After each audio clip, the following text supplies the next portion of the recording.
तो hi students, अब हम लोग रिसर्च एप्टीट्यूड स्टार्ट करने वाले हैं। टीचिंग एप्टीट्यूड के 3 पार्ट हमने ओवर कर लिए हैं। उसका पीवाई की वीडियो बहुत ही जल्दी आने वाला है।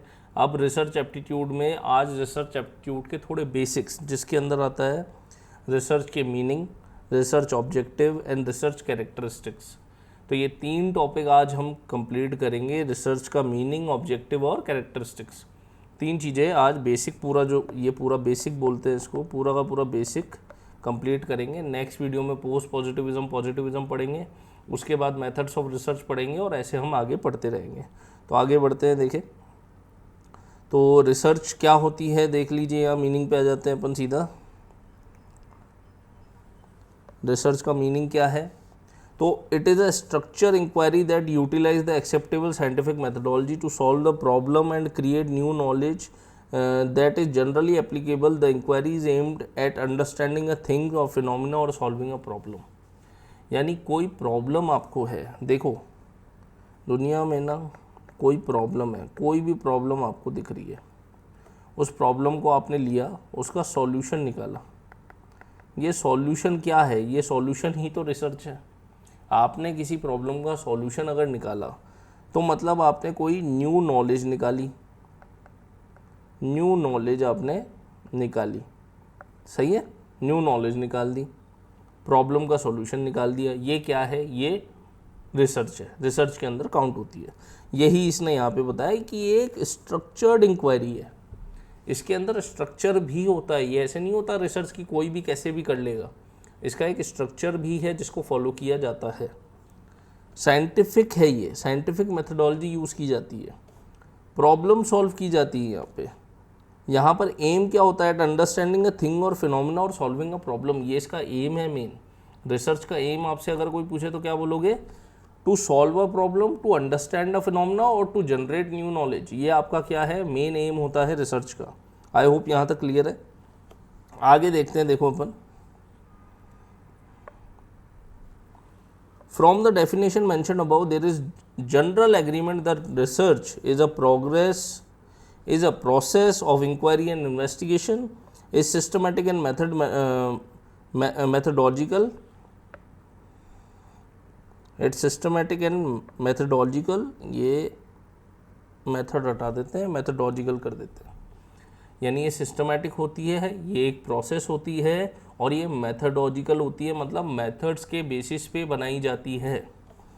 आगे देखिए, इसमें बात करते हैं इंक्रीज द नॉलेज। ये क्या करती है? आपकी लेवल ऑफ नॉलेज में इजाफा करती है, उसको इंक्रीज करती है। इंक्रीज द नॉलेज करने का काम ये करती है। यहाँ तक क्लियर है? आगे बढ़ते हैं।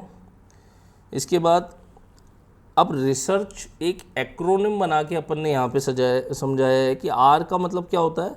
आर का मतलब rational way of thinking, logical way of thinking. कोई चीज़ क्यों है, उसके पीछे क्या रैशनलिज्म है, वो आता है यहाँ पे R, rational way of thinking. Then E, expert and exhaustive treatment, expert and exhaustive treatment. उसके बाद S, search and solution, search and solution. उसके बाद ई, एग्जैक्टनेस, उसकी एग्जैक्टनेस निकालना। ए का मतलब एनालिसिस करना। उसके बाद रिलेशनशिप ऑफ फैक्ट्स। सी का मतलब critical observation, careful planning, constructive attitude and condensed generalisation. Generalisation क्या होती है अभी आगे बताएंगे। जनरलाइज मतलब एक पर्टिकुलर रिसर्च जो है, क्या वो उस पूरी पॉपुलेशन को जनरलाइज कर रही है, उस पूरी पॉपुलेशन पे एप्लीकेबल है या नहीं है, जो हमने डेटा लिया है उसके अकॉर्डिंग।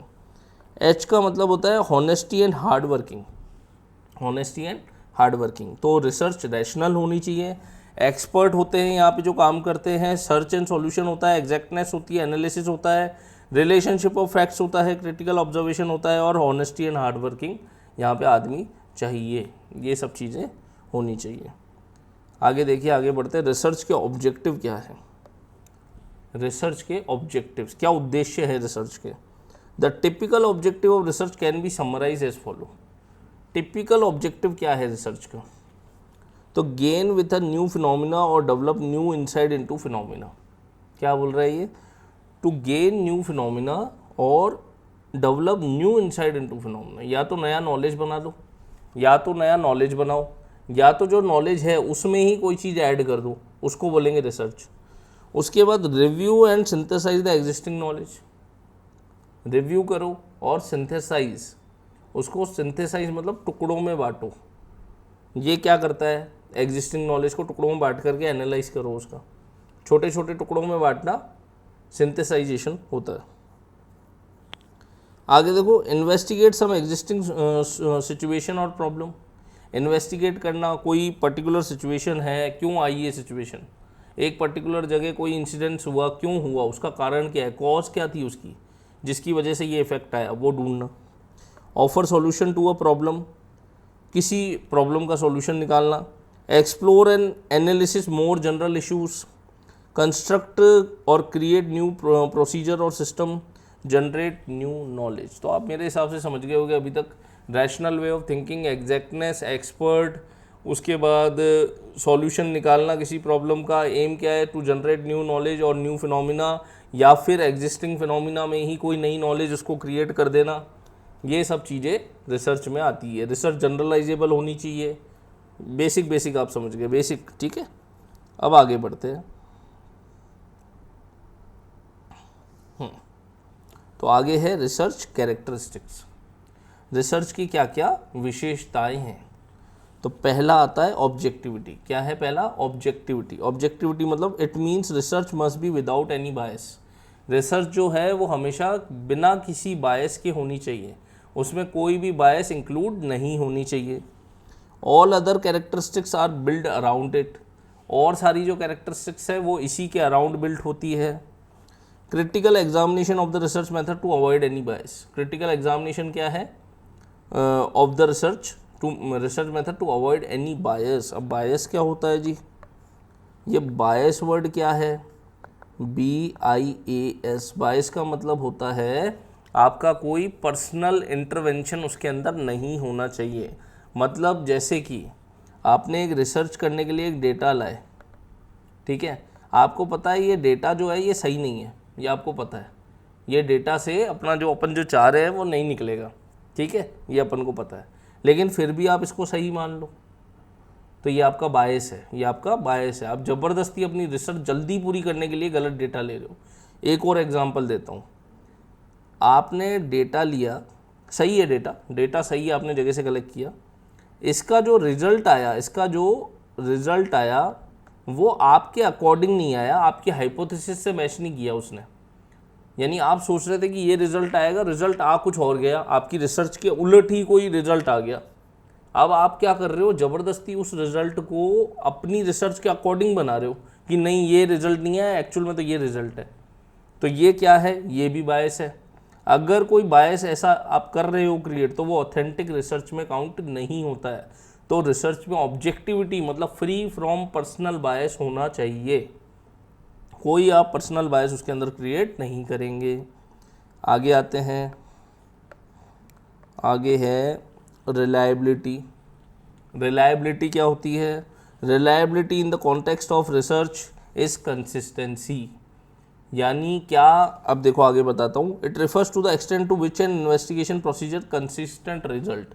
अब देखो मेरी बात सुनो, आपने एक रिसर्च करी डेटा के अकॉर्डिंग, और आपने जो रिसर्च करी उसका एक रिज़ल्ट आया, मान लेते रिज़ल्ट आया X, आपने वो रिसर्च किसी और को दी, उसने डेटा पे सेम मेथड लगाया, अपने कंप्यूटर पे डेटा को डाला, उसने एनालिसिस किया, अपने हिसाब से किया, उसका भी रिज़ल्ट आया X। तीसरे ने किया, उसका भी रिज़ल्ट आया X। चौथे ने किया, उसका भी रिज़ल्ट आया X। मतलब कंसिस्टेंट रिज़ल्ट वो देनी चाहिए, मतलब आपकी रिसर्च ऑथेंटिक है, सही है, रिलायबल है, उस पर रिलाय किया जा सकता है, वो ऑथेंटिक काम किसी बंदे ने किया है, फर्जीवाड़ा नहीं किया है उसके अंदर, तो ये रिलायबिलिटी होती है। It can be also termed as verifiability, इसको वेरीफाइबिलिटी भी कहते हैं रिलायबिलिटी को, जिसको वेरीफाई किया जा सके, ऐसी रिसर्च जिसको बार बार चेक करने पर सेम रिजल्ट प्रोड्यूस हो, उसे कहते हैं रिलायबिलिटी। ठीक है, आई होप यहाँ तक क्लियर है। आगे बढ़ते हैं, देखिए वैलिडिटी। वैलिडिटी क्या होता है, validity in the research mainly stand for the accuracy of procedure, research instrument, test etcetera.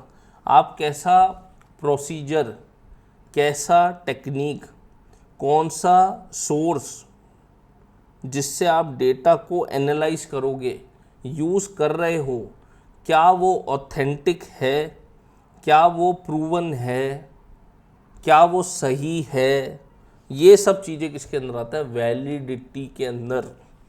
Validity means that researcher must be unbiased and free from any scientific error. किसी scientific error को उसको नहीं करना है। अगर वो साइंटिफिक एरर कोई करता है, किसी मेथड के रूल्स को ब्रेक करके ज़बरदस्ती एक रिजल्ट क्रिएट करता है, तो वो किस में आता है, validity. May impact the applicability of the research without validity, research goes in the wrong direction. Research क्या जा सकती है, एक सेकंड, ठीक है, it can be also termed as, ये यहाँ तक हो गया था, अपन यहाँ थे, ओके। वैलिडिटी पे थोड़ा सा बैक हो गया, माफ़ी चाहता हूँ। हाँ, वैलिडिटी पढ़ रहे थे, तो यहाँ पे थे अपन, validity mean the research must be unbiased free from scientific error. कोई भी आपको एरर ऐसा नहीं करना है जिसमें प्रोसीजर की एक्यूरेसी में दिक्कत हो, रिसर्च इंस्ट्रूमेंट के टेस्ट में दिक्कत हो, ऐसा कोई भी काम आपको नहीं करना है। ठीक है, आगे बढ़ते हैं। अब है different type of validity are given below. कितने टाइप की वैलिडिटी होती है, तो पहला है इंटरनल वैलिडिटी। क्या है पहला, internal validity. With higher internal validity researcher is able to establish better relationship between two और मोर वेरिएबल्स। दो या दो से ज़्यादा वेरिएबल्स के बीच में अगर आपको रिलेशनशिप मेंटेन करना है तो internal validity should be there. ये क्या पढ़ रहे हैं हम, ये टाइप्स ऑफ वैलिडिटी पढ़ रहे हैं, ठीक है ना। इंटरनल वैलिडिटी आ गया। This is specially true in case of laboratory experiment where the cause and effect of the relation is suppose to be clearly establish. मतलब आप दो वेरिएबल है आपके पास, एक है x एक है y, इसमें आप रिलेशनशिप ढूंढ रहे हो कि ये इंडिपेंडेंट वेरिएबल है, ये डिपेंडेंट वेरिएबल है। जैसे कि स्मोकिंग करने से लंग कैंसर होता है, स्मोकिंग करने से लंग कैंसर होता है, ये इंडिपेंडेंट वेरिएबल हो गया, लंग कैंसर डिपेंडेंट वेरिएबल हो गया। ठीक है, यहाँ तक समझ में आ गई बात। ये इंडिपेंडेंट हो गया, ये डिपेंडेंट हो गया। अब बात आती है कि इसमें हम क्या देख रहे हैं, हम देख रहे हैं दोनों के बीच में रिलेशनशिप क्या है। जितनी ज़्यादा स्मोकिंग करते जाओगे उतना ही ज़्यादा हायर चांसेस होगा किसका, लंग कैंसर होने का। समझ में आ रहा है। तो ये क्या कर रहे हैं हम यहाँ पर, क्या चेक कर रहे हैं, इंटरनल वैलिडिटी को लेके आना यहाँ पे बहुत ज़्यादा ज़रूरी है अगर आपको रिलेशनशिप इस्टेब्लिश करना है तो आप कीवर्ड क्या मिला, इंटरनल वैलिडिटी, मतलब रिलेशनशिप बिटवीन टू वेरिएबल्स, याद रखना। आगे बढ़ते हैं, मैं हाईलाइटर मार्क करता हूँ इसमें। आगे है एक्सटर्नल वैलिडिटी। अब एक्सटर्नल वैलिडिटी क्या है, it means that external factors that can affect the study must be controlled.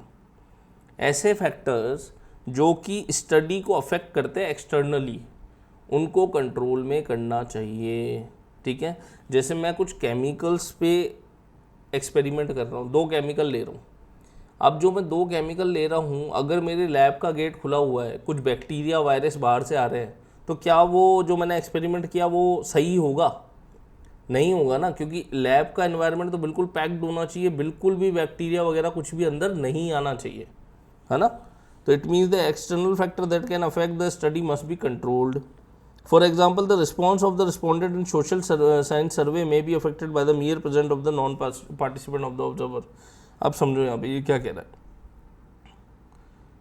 मैं गया मार्केट में और मेरे को कॉलेज स्टूडेंट का एक इंटरव्यू चाहिए था। बहुत सारे कॉलेज स्टूडेंट से मेरे को 10 सवाल पूछने थे। तो अब दो जने वहाँ से निकले, एक उसका फ्रेंड खड़ा है, एक वो खड़ा है। मेरे को बीकॉम वाले बच्चों का चाहिए। वो जो दो दोस्त है, एक बीबीए में पढ़ता है, एक बीकॉम में पढ़ता है। बीकॉम वाले से मैंने 10 सवाल पूछे। अब वो 10 सवाल के हो सकता है सही जवाब न दे, क्योंकि उसका दोस्त पास में खड़ा है। जब बंदा अकेले में होता है ना, तब वो सही जवाब दे सकता है, लेकिन किसी की प्रेजेंस में वो पूरा सच नहीं बताता, वो बताने लायक सच ही बताएगा। तो हो सकता है कि उसकी प्रेजेंस से इसका इंटरव्यू जो है वो ख़राब हो जाए और वो गलत आंसर दे, ज़बरदस्ती बायस हो उसके अंदर।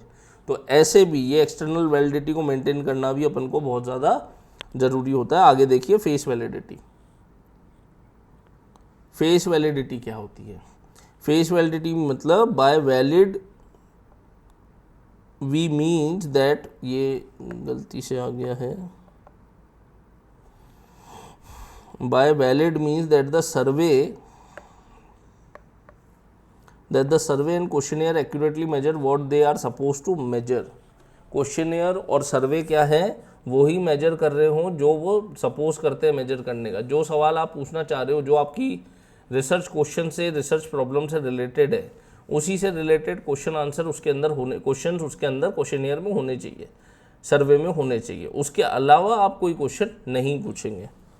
For example, all participant who filled the questionnaire meant for measuring certain personality traits agreed that this exercise appeared to measure those traits and not something very different। क्या बोल रहा है? All participant who filled the questionnaire meant for measuring certain personality traits। मतलब मैंने 100 लोगों को एक form भेजा, गूगल फॉर्म व्हाट्सएप पे भेज दिया, सब ने भर दिया, ठीक है। अब मैं इसमें क्या मेजर करूँगा कि इस पर्टिकुलर सिचुएशन में इस आदमी का एटीट्यूड, एप्टीट्यूड कैसा है, या उसका दिमाग उस समय कैसे सोचता है इस पर्टिकुलर सिचुएशन में, उससे वो पता चलेगा। Agreed that this exercise appears to measure those trades and not something very different. ऐसा ना हो कि कुछ ऐसा मैं क्वेश्चन पूछ रहा हूँ जिससे वो रिसर्च से रिलेटेड डेटा निकल ही नहीं पा रहा। तो ये ध्यान देना। फेस वैलिडिटी मतलब क्वेश्चनियर। फेस वैलिडिटी में आप क्या ध्यान रखोगे, आपको क्या ध्यान रखना है वो बताता हूँ। फेस वैलिडिटी में आपको ध्यान रखना है क्वेश्चनियर एक्यूरेटली मेजर्स, बस ये 3 वर्ड याद रखना। फेस वैलिडिटी मतलब आपका क्वेश्चनियर जो है वो कैसा होना चाहिए, as per the research question होना चाहिए। ठीक है, आगे बढ़ते हैं। आगे आता है, देखिए कंटेंट वैलिडिटी। अब कंटेंट वैलिडिटी क्या है? The indicator measures all the aspect of the construct and not just a part of it. Content validity मतलब the indicator measures all aspect of the construct and not just a part of it. यानी आपको जब भी research data लोगे, ऐसे नहीं कि आपने आधा डेटा लिया फिर बाद में सोच रहे हो अरे यार आधा तो लिया ही नहीं, ये तो रह ही गया, ये भी तो पूछना था, फिर आप वापस फॉर्म बना रहे हो, वापस पूछ रहे हो। ऐसा करते हैं कई बच्चे, दिक्कत होती है उनको, लेट होती जाती है पीएचडी। तो ऐसा नहीं करना है, एक ही बार में डेटा को प्रॉपर्ली बना के क्वेश्चनियर फिर आपको क्वेश्चन पूछने हैं। आगे देखिए criteria validity. The indicator corresponds with and is predictive of measurement using related indicators. मतलब the indicator correspond with and is predictive of measuring using related indicators. इसका मतलब है कि जो क्राइटेरिया आपने सेट किया है उस क्राइटेरिया के अंदर, यानी जो देखो क्या होता है, क्वेश्चन पूछने का भी एक क्राइटेरिया होता है। आपका जो गाइड है वो आपको वो क्राइटेरिया सिखाता है कि आपको इस क्राइटेरिया, इस बॉक्स के अंदर ही, या ये अपनी बाउंड्री है, इसके अंदर ही क्वेश्चन पूछने, उससे ज़्यादा नहीं फैलना। कुछ एक आध क्वेश्चन आप पूछ सकते हो लेकिन उससे ज़्यादा आपको नहीं फैलना है। तो वो किसके अंदर आता है? क्राइटेरिया वैलिडिटी के अंदर। प्रॉपर्ली मेजर करना चाहिए, प्रेडिक्टिव होना चाहिए। ठीक है, ये वर्ड आपको ध्यान रखना है यहाँ पे। आगे बढ़ते हैं, देखिए आगे आएंगे अपन कंस्ट्रक्ट वैलिडिटी में। कंस्ट्रक्ट वैलिडिटी क्या होती है? The indicator measures the construct in a manner that is convergent with other measure in term of direction. The indicator measures the construct in a manner that is convergent with other measures in term of direction. मतलब एक question का जो answer है वो दूसरे question के answer से interlink करते करते हमको कहाँ ले जाए, अपने जो रिसर्च क्वेश्चन है उसके आंसर तक ले जाए। ये अपन को ध्यान रखना है। ठीक है, ऐसे नहीं कि एक क्वेश्चन तो अलग ही बात कर रहा है, दूसरा क्वेश्चन अलग ही बात कर रहा है। टॉपिक सेम ही होना चाहिए, उसी पे बात होनी चाहिए। आगे देखते हैं। आगे अपन इसमें एग्जांपल भी दे रखा है, मैं बता देता हूँ। तो कंस्ट्रक्ट वैलिडिटी का एग्जांपल है, for example the level of education and income coverage the indicator also allowed discrimination of opposing construct. The level of education and income level coverage, level of education और level of income, ये दोनों क्या है? Indicator है। मतलब कैसे? जितना ज़्यादा एजुकेशन उतनी ज़्यादा इनकम, जितना ज़्यादा एजुकेशन उतनी ज़्यादा इनकम। या फिर जितनी कम एजुकेशन उतनी ज़्यादा इनकम, इन दोनों में से क्या हो रहा है ये आपको मार्केट में जाके देखना पड़ेगा। हो सकता है जो बहुत पढ़े लिखे हों वो इतना नहीं कमा रहे हो, जो कम पढ़े लिखे हों वो ज़्यादा कमा रहे हो। उल्टा भी हो सकता है, जो ज़्यादा पढ़े लिखे हो कम कमा रहे हो, ज़्यादा पढ़े लिखे हो ज़्यादा कमा रहे हो, जो कम पढ़े लिखे कम कमा रहे हो, वाइस वर्सा कोई भी सिनेरियो हो सकता है। वो आपको डेटा कलेक्ट करने पे ही पता चलेगा कि क्या हो रहा है। आगे देखिए, फोर्थ, एक्यूरेसी आपको मेजर करनी है। तो एक्यूरेसी के लिए it is closely related to validity, ये वैलिडिटी से ही रिलेटेड है। It is also the degree to which the research process instrument and tools are related to each other. Accuracy also measure the research tool have been selected in the best possible manner and research procedure suit the research problem or not. अब देखिए क्या accuracy का मतलब क्या है। the degree to which research process instrument and tools are related to each other. Accuracy also measure the research tool. Research के जो tools हैं क्या आप वो सही यूज़ कर रहे हो, पहली बात। क्या वो आपको सही प्रोसेस की तरफ लेके जा रहे हैं, दूसरी बात। ये दो चीज़ अगर है तो आप एक्यूरेटली रिसर्च कर रहे हो, एक्यूरेसी सही है। ठीक है, आगे बढ़ते हैं। अब अपनी दो बातें और रह गई। एक है जनरलाइजेबिलिटी, अरे ये क्या हो गया, ठीक है। एक है जनरलाइजेबिलिटी। जनरलाइजेबिलिटी क्या है? It is closely related to validity. It can refer to the degree to which the research finding can be applied to a larger population. जैसे कि अगर मैं कुछ विकलांग बच्चों पे जो कि स्पेशली एबल्ड है, थोड़े वो है, तो उन पर अगर मैं रिसर्च कर रहा हूँ, मान लीजिए जिनकी आँख नहीं है उन पर रिसर्च कर रहा हूँ कि इनको कैसे बढ़िया पढ़ाया जाए। मान लीजिए जो देख नहीं सकते, जो ब्लाइंड बच्चे हैं, उनको कैसे पढ़ाया जाए कि वो मैक्सिमम आउटपुट निकाले, इस पे रिसर्च है मेरी। तो अगर मैं 10 ब्लाइंड बच्चों पे वो रिसर्च करता हूँ और उनसे डेटा लिया, उनको पढ़ाया, उनको अच्छे से कुछ मैंने ट्रिक निकाली पढ़ाने की उनके लिए, वो मैंने उनको पढ़ा दिया। अब मैंने देखा यार ये तो ट्रिक काम कर रही है, तो उनको समझ में आ रहा है। अब अगर इनको समझ में आ रहा है तो क्या ये जो रिसर्च है मेरी, जो ये मैंने निकाला, ये बाकी सारे जितने भी ब्लाइंड बच्चे देश में सबके लिए एप्लीकेबल है क्या? जिन में सेम कैरेक्टरिस्टिक्स होगी जो इन बच्चों में है, जैसे कि ये केवल ब्लाइंड है, इनको और कोई प्रॉब्लम नहीं थी, तो जो भी बाकी ऐसे बच्चे होंगे उन पर भी ये अप्लाई होगा, जनरलाइज होगा। मतलब आप छोटा पॉपुलेशन लेते हैं, पूरे पॉपुलेशन में से उस छोटे पॉपुलेशन का सैंपल लेकर के उस पर स्टडी करते हैं और उसमें जो सेम कैरेक्टरिस्टिक्स हैं उसको लेकर के आप बोलते हैं कि ये जनरलाइज हो सकता है, ये मास पॉपुलेशन तक पहुंच सकता है। The sample consider is the representative of the whole population, so the finding should also be applicable to the whole population. सारी population पे वो finding applicable हो सकती है। आगे देखो, एम्पेरिकल रिसर्च का मतलब क्या होता है? वो चीज़ जो आपने खुद ने एक्सपीरियंस की है, मतलब it is based on real life experience, direct experience, observation by the researcher. कोई चीज़ आपने अपनी रिसर्च में इंक्लूड की, सिर्फ देख करके, उसका कोई डेटा नहीं लिया, ऑब्जर्व करके आपने क्या किया, उसको देखा कि हाँ ये इस तरह का बिहेवियर है इस पर्टिकुलर सिचुएशन में, इस पर्टिकुलर टाइप ऑफ पर्सन्स या पीपल का। ठीक है, यहाँ तक क्लियर है? तो आई होप यहाँ तक सबको समझ में आ गया होगा। ये पूरा अपन ने कंप्लीट आज कर लिया। तो ये सारे टॉपिक जो हैं, research meaning, research objective, research characteristics, अपने कंप्लीट हो गए हैं। अगर यहाँ तक समझ में आ रहा है आपको, टीचिंग एप्टीट्यूड पूरा अपन ने पोस्ट कर दिया है, रिसर्च एप्टीट्यूड का पहला पार्ट आ गया है। आपको वीडियोस अच्छे लग रहे हैं तो चैनल को सब्सक्राइब और लाइक करें वीडियो को, और कमेंट कीजिए। कोई प्रॉब्लम है कमेंट में लिख दीजिए, मैं आपको आंसर कर दूंगा। Thank you so much.